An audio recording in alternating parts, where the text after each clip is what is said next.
भगवत चरणानुरागी प्यारे सज्जनों एवं बंधो, आज हम वैशाख महीने के कृष्ण पक्ष की एकादशी की कथा श्रवण करते हैं। वैशाख महीने के कृष्ण पक्ष की एकादशी को अत्यंत पुण्यदायिनी और सौभाग्य प्रदायिनी वरुथिनी एकादशी कहा जाता है। इस दिन भक्ति भाव से भगवान मधुसूदन की पूजा करनी चाहिए और वरुथिनी एकादशी का व्रत करने से भगवान मधुसूदन की प्रसन्नता प्राप्त होती है। भगवान मधुसूदन की प्रसन्नता से संपूर्ण पापों का नाश होता है और सुख सौभाग्य की वृद्धि होती है। और इस प्रकार एकादशी का श्रद्धा भक्ति भाव से जो उपवास करता है, व्रत करता है और नारायण की पूजा आजा करता है, उसे समस्त पाप से मुक्ति मिल जाती है। जिस प्रकार कामदा एकादशी का संपूर्ण वृत्तांत सुनने के पश्चात महाराज युधिष्ठिर ने भगवान श्री कृष्ण से विनती भाव से कहा, हे प्रभु, वैशाख महीने के कृष्ण पक्ष की एकादशी के नाम, व्रत विधान और पुण्य प्रताप के बारे में विस्तार पूर्वक बतलाने की कृपा कीजिए। मधुसूदन भगवान श्री कृष्ण से कहते हैं, हे राजेश्वर, इस एकादशी का नाम वरुथिनी है। यह सौभाग्य देने वाले और सब पापों को नष्ट करने वाली तथा अंत में मोक्ष देने वाले है। इस व्रत को यदि कोई अभागिनी स्त्री करे तो उसको सौभाग्य मिलता है। इस वरुथिनी एकादशी के प्रभाव से राजा मानदाता स्वर्ग को गए थे। वरुथिनी एकादशी का फल 10,000 वर्ष तक तपस्या करने के बराबरी होता है।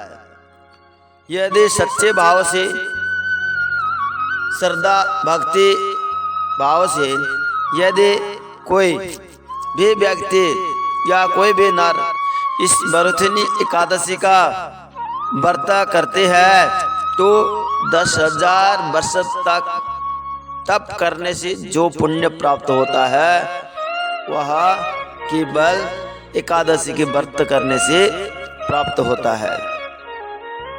जिस प्रकार कुरुक्षेत्र में सूर्यग्रहण के समय 1,00,000 भार स्वर्ण दान करने से जो फल प्राप्त होता है, वही फल वरुथिनी एकादशी का व्रत करने से प्राप्त होता है। वरुथिनी एकादशी के व्रत को करने से मनुष्य इस लोक में सुख भोगकर परलोक में स्वर्ग को प्राप्त होता है। शास्त्रों में कहा गया है कि जिस प्रकार हाथी के दान से बढ़कर घोड़े का दान, घोड़े के दान करने से बढ़कर तिलों का दान, तिलों का दान से बढ़कर स्वर्ण का दान तथा स्वर्ण से बढ़कर अन्न का दान श्रेष्ठ माना गया है। अन्न दान के बराबर कोई दान नहीं है। देखो, दान कोई भी श्रेष्ठ है। अपनी श्रद्धा भक्ति और सामर्थ्य के अनुसार दान करना उत्तम है। फिर भी अन्न का दान बड़े विशेष होता है, क्योंकि प्रत्येक व्यक्ति का जो प्राण है कलयुग में अन्न में है और अन्नदान के बराबर कोई दान नहीं है।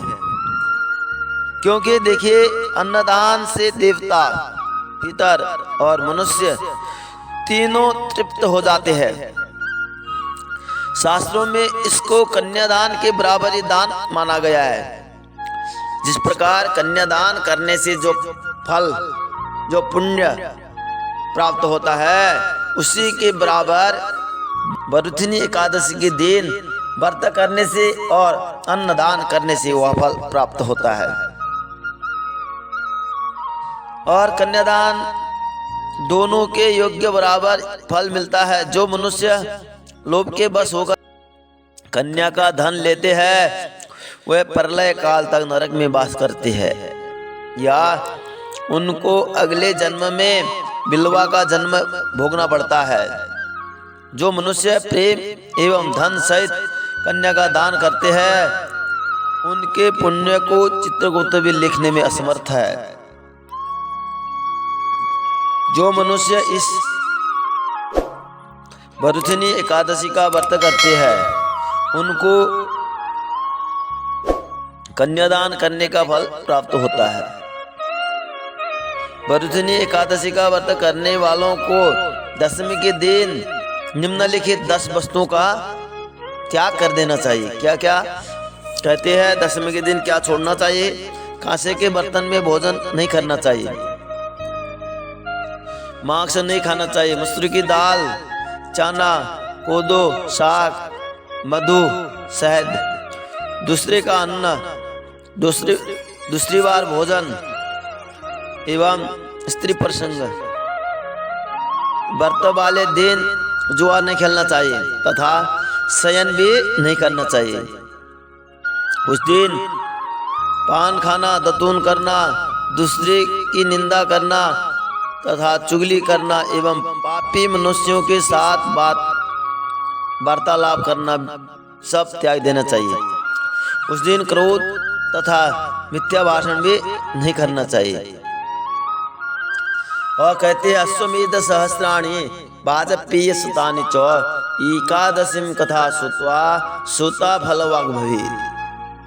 यदि कोई नर नारी व्यक्ति मनुष्य बड़े श्रद्धा भक्ति भाव से इस प्रकार एकादशी का व्रत करते हैं, तो कहते हैं कि अश्वमेध वाजपेय यज्ञ करने से जो पुण्य प्राप्त होता है, वह पुण्य केवल बड़े विनम्र भक्ति श्रद्धा और भगवान के प्रति संलग्न रहने से, एकादशी का व्रत करने से वह पुण्य प्राप्त होता है।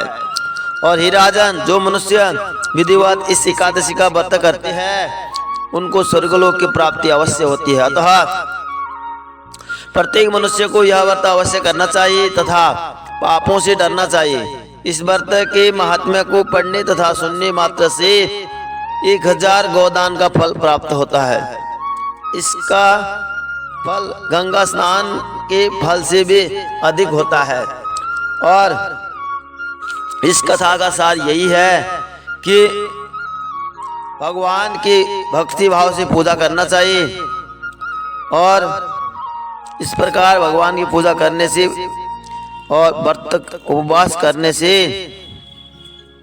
सभी पापों से छुटकारा मिलकर और सुख सौभाग्य की वृद्धि होती है। तो आज एकादशी कथा है, सभी कथा को अवश्य श्रवण करें और लाइक, कमेंट, सब्सक्राइब करें, ताकि हम आगे से भी इस प्रकार के व्रत कथाओं का लाभ उठा सके, श्रवण कर सके और अंतिम में कथा श्रवण करके भगवान का मंगलमय नाम लिखकर कमेंट करें। जय जय श्री राधे श्याम, जय श्री राधे।